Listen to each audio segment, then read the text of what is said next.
So yeah, so let me reiterate what we were saying. So we're going to finish off the rest of what we need to within chapter 5. We're going to take a look at Brown versus Board of Education and the overwhelming impact that this, if not the most famous, one of the most famous Supreme Court cases of all time had. It's also one of the examples of, and we saw this also recently with Roe versus Wade being overturned. It's an example of a newer Supreme Court case overturning a previous one. So we'll talk about that a bit here. We'll also talk about what the momentum that came out of Brown versus Board of Education, what it did, excuse me, for the American Civil Rights Movement of the 50s and 60s, which which was vital to the undoing of the Jim Crow era laws and the segregation that was going on in the American South. So we'll take a look at the Little Rock Nine. We'll take a look at Rosa Parks and Dr. Martin Luther King Jr. and their impact within the American Civil Rights Movement. Of course, I'm sure you all are very familiar with these very famous civil rights leaders and activists.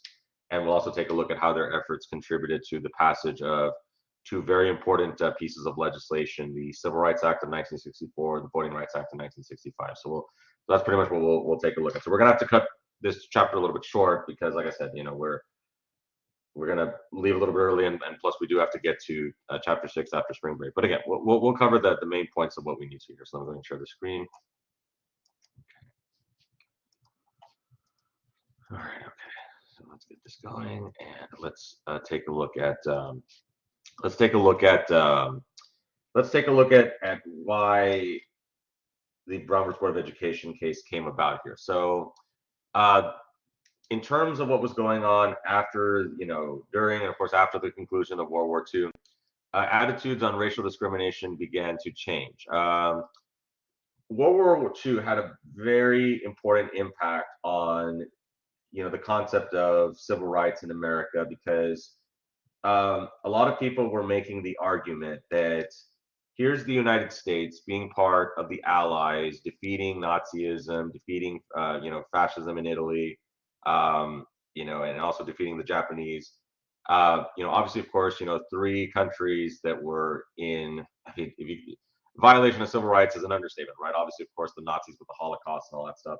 But the point that was being made was that how could the United States be engaging in a world war against fascism and Nazism and taking down those oppressive systems of government when within their own society they're still discriminating against minorities?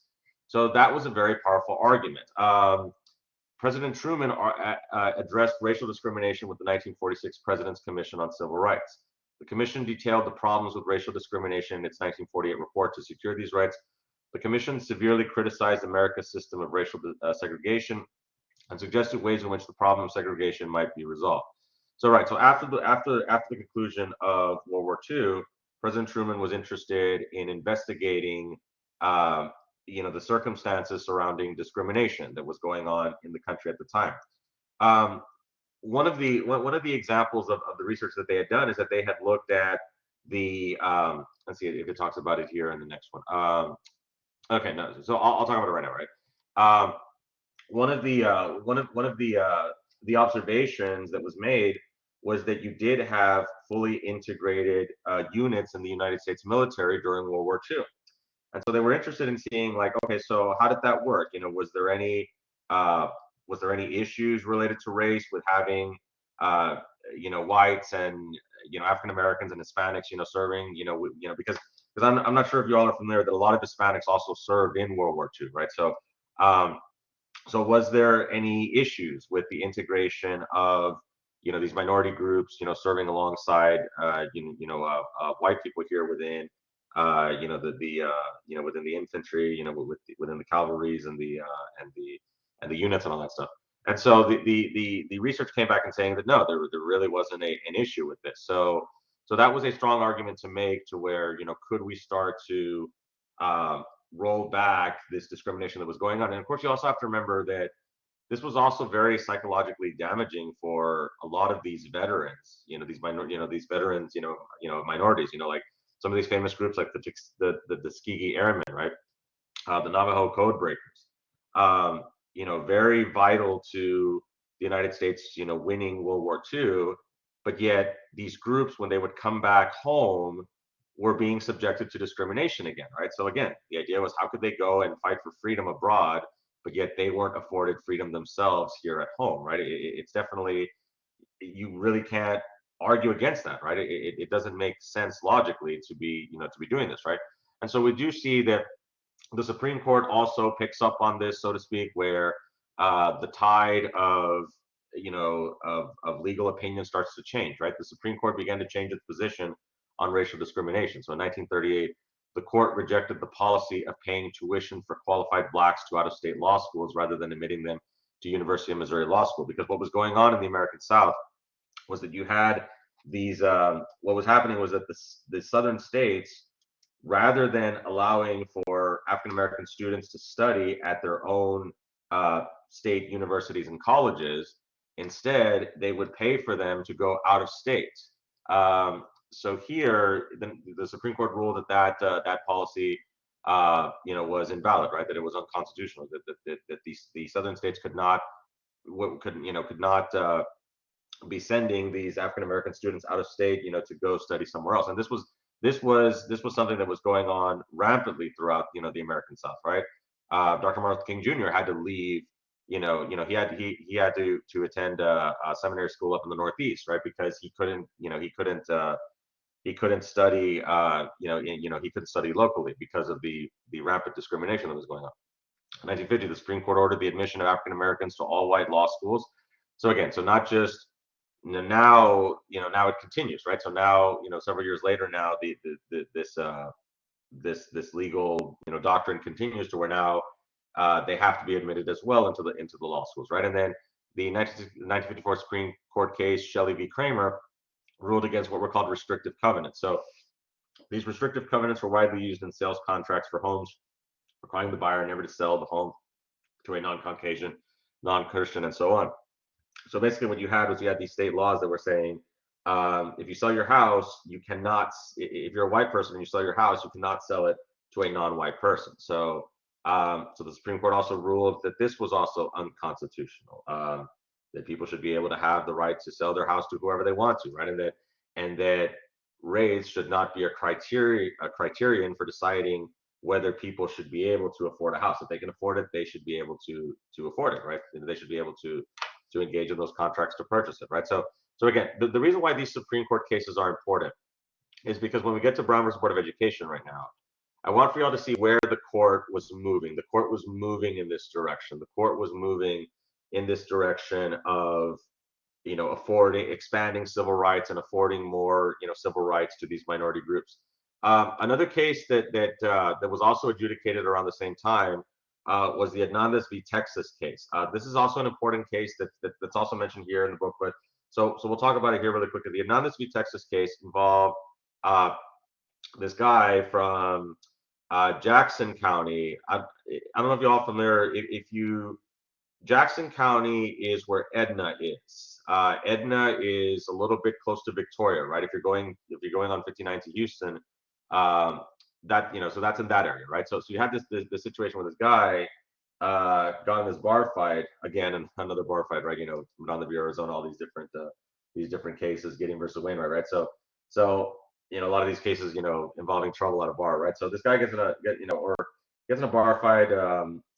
He goes and he kills this guy, and then they so then they arrest him. And the issue here in the Hernandez v. Texas case is that he's convicted with an all-white jury. Now, the pushback against this is that, obviously, of course, at face value, you might say to yourself, yeah, well, that's not necessarily that's not a jury of his peers, right? But then they came back and said, well, but he's white, right? Aren't Hispanics white? So there's a problem there, right? Because yes, Hispanics, in terms of the census, are considered white, but they're not quite the same type of white, right? The ethnicity is different, right? They're called a class apart, so to speak. So yeah, the Hernandez v. Texas was really important because it ruled that, and it's a very famous case that doesn't get a lot of attention, so definitely do look it up. I have some of that in the additional resources. so the Supreme Court ruled in favor of the appeal, right? And the attorneys that were representing Hernandez, was one of them was a gentleman by the name of Gus Garcia. I actually did a research paper on him in one of my graduate classes, and he, of course, was making the very strong argument that hey, that you can't treat Hispanics the same way, right? Because yes, they're white, but there's something different to them, right? So the Supreme Court did rule in favor of Hernandez and the appeal, right? So that case was also adjudicated in 1954. So I wanted to give you all an example of some of these other cases that are turning the tide when it comes to racial discrimination. So Brown versus Board of Education uh, gets a lot more attention, even though the the Texas case is also really important. Involved whether Linda Brown had the right to attend an all-white school in Topeka, Kansas. So, right. So if you all are familiar with this case, the issue was that Linda Brown wanted, her mom wanted for Linda to be able to go to the closer white school because it was closer to her house. It would have been more dangerous for her to have to walk over to the minority school.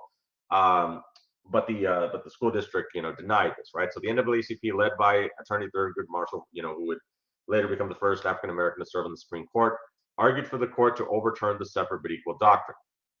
And again, and there's a good video, there's a good segment from a PBS documentary that discusses Brown versus Board of Education, and it talks a little bit more about this. It talks about how um, that that there was some uncertainty in terms of how the court was going to rule here, but as you can see, they ruled in a unanimous decision here. So in a unanimous ruling, the court ruled that states no longer had the power to use race as a criterion of discrimination in law. So what this means here is that what this ultimately means here is that the Supreme Court ruled that separate but equal is inherently unequal. You cannot separate the races and try to masquerade that as equal because because it's psychologically damaging to keep people separate, right? You cannot do that, right? That's not an option because the concept of separating people is inherently unequal. It doesn't matter if you have if the facilities are the same, right? That's not good enough, right? Because it is not psychologically sound to separate people in the first place, right? And plus, even further than that, of course, like we talked about, the separate facilities for the minorities weren't even equal anyway to begin with, right? I mean, the fact that the African Americans had to give up their seats and sit in the back. I mean, like I said, why can't they sit in the front? So that already tells you that was just a facade to begin with, right? So in the aftermath of this, the national government now had the power to intervene against discriminatory actions of state government. So with the Brown versus Board of Education case, and like we talked about before, remember we talked about how that the reason why cases are so important is because that now becomes binding case law, right? So now, because separate but equal, not being able to separate the races, because now that's no longer valid. National government can. Sorry, they're probably sending emails about the training. Uh, the national government now had the authority to enforce the Supreme Court decision, right? And so we're going to see how some of these, these happen here. So the court in the post-Brown relies on the strict scrutiny test. The test places the burden of proof on government to show a law in question on racial discrimination cases is constitutional.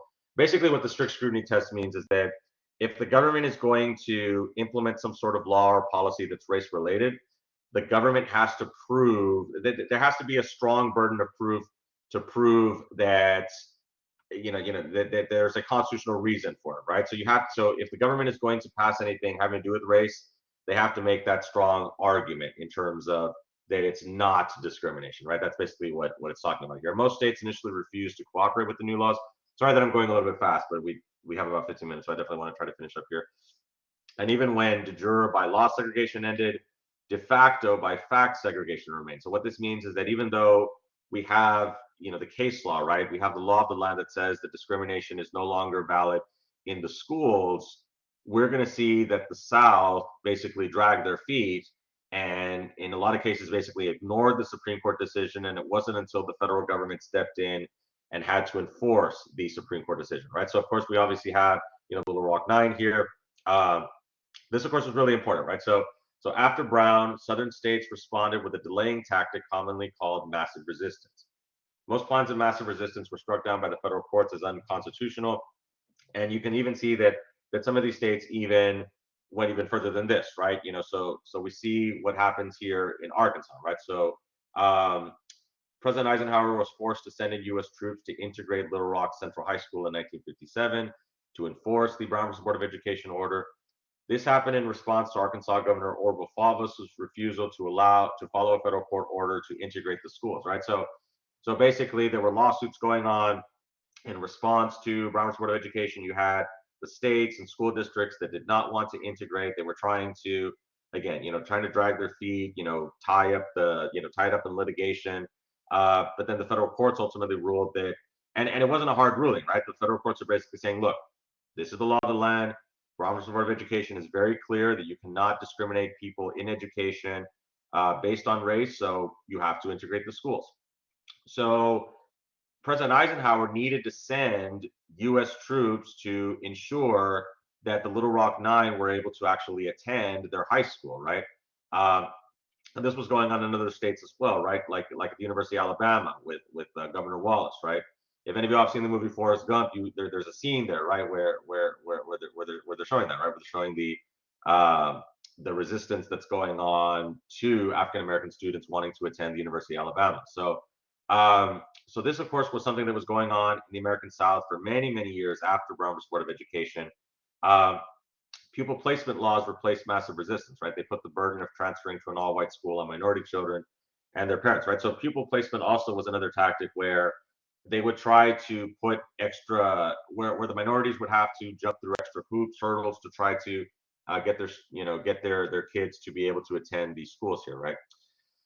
So there were social protests after Brown, because what I also want to mention here really quickly is that, like it says here, discrimination remained in voting, employment, and public accommodations of social and economic activity. So what I want for y'all to remember about, the American Civil Rights Movement and its relation to Brown is that Brown versus Board of Education was the idea of separate but equal was pretty much confined to the schools, right? That the schools could not discriminate, especially because schools are, public entities, right?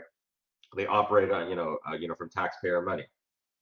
But there was still discrimination in other areas, especially like in private establishments, because a lot of the private establishments were, like restaurants and theaters and like dance halls and all that. They were making the argument, hey, well, we're a private, company, we're a private organization, so can't we decide who we let in and who we don't? Can't we make those rules?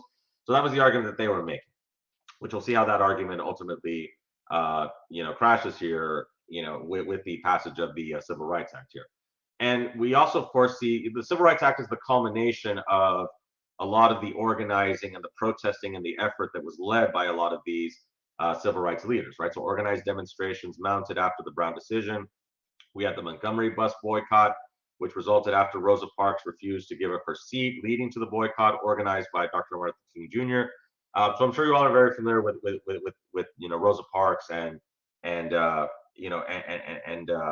what launched her into the history books in terms of in terms of her resistance to the unfair discriminatory establishment rules at the time there in her community, right? So she took a stand, figuratively by not standing, right, not giving up her seat and things like that.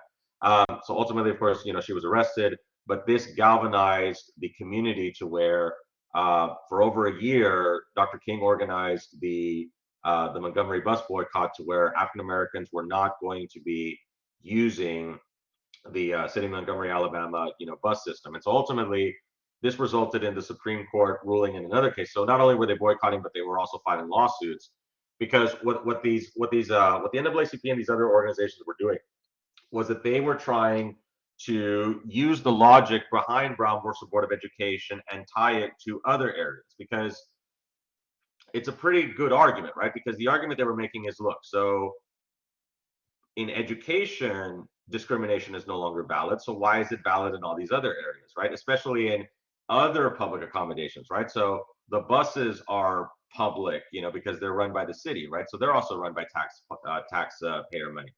So if the schools are free of discrimination, why can't the buses as well? So when the Supreme Court ultimately ruled that yes, the buses also had to integrate, it was a very sorry about that.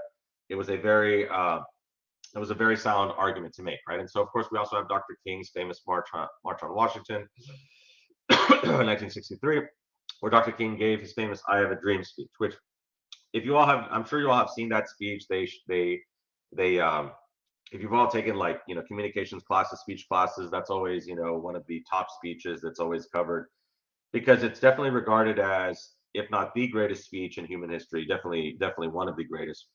And so of course Dr. King talks about you know if you watch that speech, the reason one of the reasons why it's such a great speech is because he uses a lot of imagery. He uses a lot of he ties in a lot of symbolism, right? The fact that they give that speech in front of the Lincoln Memorial 100 years after the Emancipation Proclamation, and he references Lincoln throughout the speech because he's making the argument that look, it's been 100 years since the Emancipation Proclamation, and are we actually free? And he's making the argument that no, that it's been 100 years later.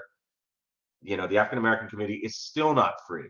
Yes, they're not slaves anymore, but do they have equality? And the answer to that is no, right? Because we still have that discrimination that's going on, right? So that's another one of the reasons why Dr. King's speech is so powerful because of the symbolism. Now, of course, Dr. King was also involved. We also have, of course, obviously Rosa Parks. We also have the sit down, the sit down at the restaurants, right? To where they were, going to be sitting down until they would actually be served. And unfortunately, a lot of them were arrested and kicked out here, right? Now, of course, really quickly before we get to the Civil Rights Act, we also, of course, have to mention that Dr. King was also involved in the March on Selma. We just had the anniversary of it. I know President Biden was down there at the Edmund Pettus Bridge because we just had the anniversary of the March on Selma, right? And again, I'm sure you all are familiar with this as well. They call it Bloody Sunday. That's the term for it because it's called Bloody Sunday because of the fact that you had the violence and the carnage that was inflicted upon the protesters, right? Where you had the white police officers that were, hosing them down with the water cannons. The dogs were sent at them, and it was also televised, right? Like people were actually watching it live as it happened. And so it's really cool. So actually, like if you're not familiar with the March on Selma, it's actually a very interesting interesting historical event because President Johnson was actually working behind the scenes, so to speak. He was not necessarily coordinating, but he was in discussions with Dr. King, and they were talking about how that it was important for the media to be able to see, to cover this and to show not just the American public, but the world what was going on, so that public opinion could be horrified at how these African American protesters were being treated, right? So ultimately, the March on Selma definitely does contribute to the passage of the Civil Rights Act of 1964, right? So federal law strengthened civil right protections. So now it's not just Brown versus Board of Education, but now you have laws that that have codified this, right? It strengthened the voting rights provisions of earlier 1957, 1960 Civil Rights Act. The act stated that public accommodations could not be segregated. It ended segregation in schools, and the act made it illegal to discriminate in the hiring, promoting, and firing of employees. So not just within schools and other public accommodations, but also employers were also subjected to having to respect, the civil rights of everyone, right? And especially minorities, right? Because before you had situations where people would just, you would have like hiring managers that would just be like, well, we're not going to hire this person because they're a minority, right? Obviously, of course, that's no longer allowed today, right? Because of the Civil Rights Act of 1964. Right now, and you probably have seen this, right? If any of y'all have ever like filled out a job application, are y'all familiar with that wordage towards the bottom of the application where it'll say like, we do not discriminate on the basis of race, gender, religion, age. Like you've probably seen that phraseology in applications. Well, that's where this comes from. It comes from the Civil Rights Act of 1964. Let me see. Did somebody agree with that, or yes, you've seen that before, Ella, right? Yeah, that's where this comes from, right? It comes from the Civil Rights Act because now employees cannot do that to you because that's illegal, because that violates the Civil Rights Act, which makes a lot of sense, right? I mean, people should be able to get hired based on their merit, right? based on something that they can't control, right? And so we have more of these, more of these examples here, which again, because I know we kind of have to finish up a little bit because I definitely do want to get to the Voting Rights Act really quickly. Let's see. So again, it just talks a little bit more about employment here and how, again, it's strengthened because we also have the EEOC, right? So the EEOC is the federal organization that enforces the Civil Rights Act when it comes to employment, right? And so definitely do keep in mind what the EEOC stands for, right? You've probably seen that in that phraseology here. So really quickly, let's get to the Voting Rights Act, and then we'll end here for today. So okay, so the federal law also strengthened voting rights. So the next year we had the in 1965 Congress passed the Voting Rights Act. It banned literacy tests as a condition to vote. It made it a crime to interfere with efforts to vote. We also had the strengthening of voting rights with the ratification of the 24th Amendment, which abolished the poll tax, right? And in 1975, legislation outlawed literacy tests in all 50 states and mandated bilingual ballots or oral assistance for Spanish, Chinese, Japanese, and Korean speakers, and for Native Americans and Alaska Natives. So basically, in a nutshell, what the Voting Rights Act did was that it undid a lot of those, voter suppression tactics that were being used to keep minorities from being able to vote. So now you didn't have to pass the literacy test, right? There was no more literacy tests. And as we also mentioned before previously, the literacy tests, there's a YouTube video, you all should definitely watch it, where they have found some of these old literacy tests from the 1800s, and they try to go through it, right? Like they actually have people try to test through it. And the truth about these literacy tests, which is really interesting, it's not a test about like competency. It's more like riddles, like so they made it to where people aren't going to be able to solve these, right? Because it's not based on whether someone's intelligent or not. It's based on like riddles or something like that. It's kind of like I don't know what you would call that. It's kind of like a critical thinking test, I guess, right? You kind of have to think outside the box, but again, they did this as a way to keep people from voting, right? Because even smart people like could have trouble with that, because they might be smart in different ways. So again, so no more literacy tests. Can't interfere with people's efforts to vote, so you can't have voter intimidation like at the polls and things like that.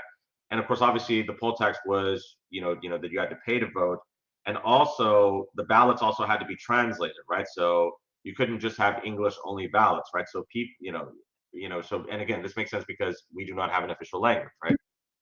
So now, if you want to request, these ballots, you can get them in these different languages here. So voter intimidation, yes, it does, and unfortunately, this is something that because the last thing I also want to talk about is the Shelby County case really quickly, which undid some of the some of the voting rights, and of course we've also had the gerrymandering issue, right, which we'll talk a little bit more about when we get to the election chapter. But Shelby County, of course, was a famous case which undid some of these provisions of the Voting Rights Act. And basically, what they were arguing, Shelby County was arguing that because originally the southern states were on what was called voting probation, where if they had engaged in discriminatory action, they had to get pre-clearance from the federal government in order to make changes to their election laws. Because remember, elections are handled at the state and local level. So these southern states were saying, well, why are we still on why are we still on an election probation? It's already been 50 years. Can we get off of voting probation? And so ultimately the Supreme Court ruled that yes, that they don't have to get pre-clearance from the federal government anymore. And then also states have also enacted, the voter ID laws, right? And so we'll talk a little bit about that when we get to the voting chapter in terms of voter ID laws. But yeah, so politiqueras, yes, that's definitely. Yeah, I've helped out with a lot of local elections here, and yes, those politiqueras, yeah, there. We'll definitely talk about that when we get to the voting chapter. I've got some information on that as well. Like I said, I've been involved with local politics, so yes, that's definitely something. But yeah, we'll definitely get to that next time. So I'm sorry that I have to go a little bit early. I have to go to the training. So, is there anything else that you all have questions about before we end for today? Anything else? Nothing else, everyone? You all are okay then? Okay, so like I said, thanks for stopping by. Sorry that we had to cut it short a little bit. You all have a good spring break, okay, everyone? Please, Yes, I'll try to. I got a lot of work to do, but I'll definitely try to enjoy it. At least I won't have to teach, so that's good. I'll be able to catch up on stuff. So, okay, everyone, sounds good. Be safe. You all take care. Have a good rest of your day. Have a good spring break, and we'll see you all after the break. Okay. And please make sure that you all study for the test. The first test will be due after spring break. So good luck to you all on that. Okay. Thank you all so much. You all take care. Be safe.